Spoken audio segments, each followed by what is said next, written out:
For our video and audio production course at Winona State University, we were tasked to conduct an interview with a person of our choice. Nick, Lauren, and myself chose to do an interview with Doug Westerman. Doug is the general manager of the KQAL radio station, which is a part of Winona State's Mass Communications department. He is also a Winona State Mass Communications professor and has helped students produce footage on air and on camera in addition to being a student advisor.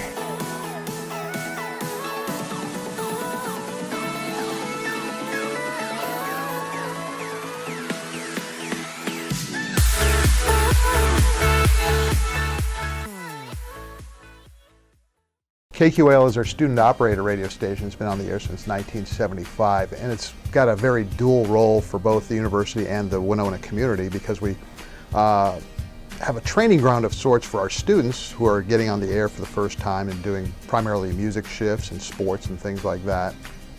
But we also have a variety of arts and cultural programming where we are highlighting local bands, local artists, historians, people like that. We cover some lecture series and things like that. And that's more of a broad audience as well as the training ground we have for the students. Before coming to KQAL, I was a program director in the Twin Cities at KFAN Radio for a number of years.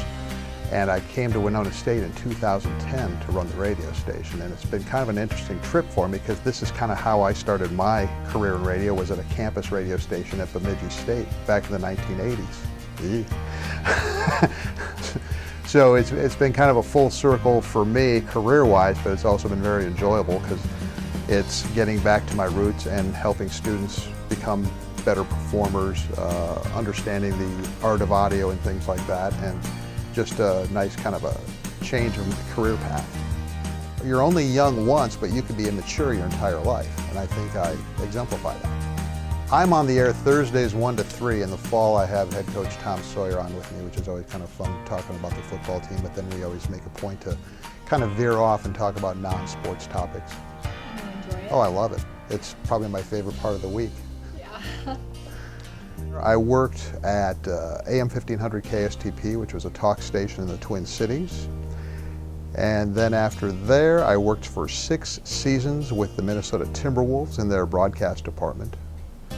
And then I was at the Fan in Minneapolis for something like 12 years after that. Two of the people that were primary at the front end of it was Bryce Wilkinson. He was the first student director. And then Jacques Reidelberg, I think his name is.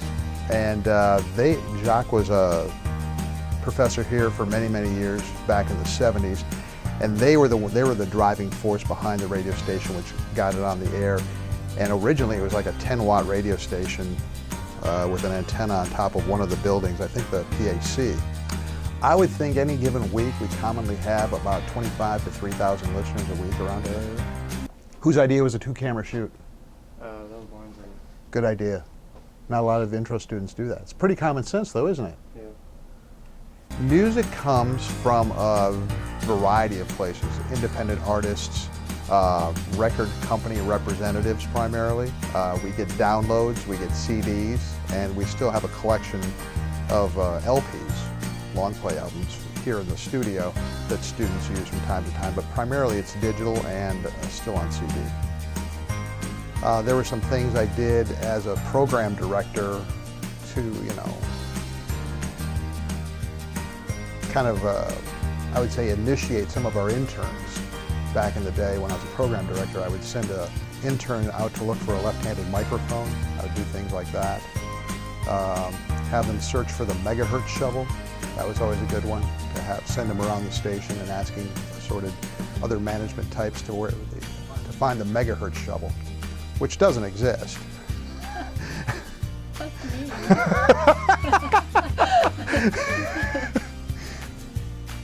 What else? That's kind of pretty much all I have. Anyone else? Question?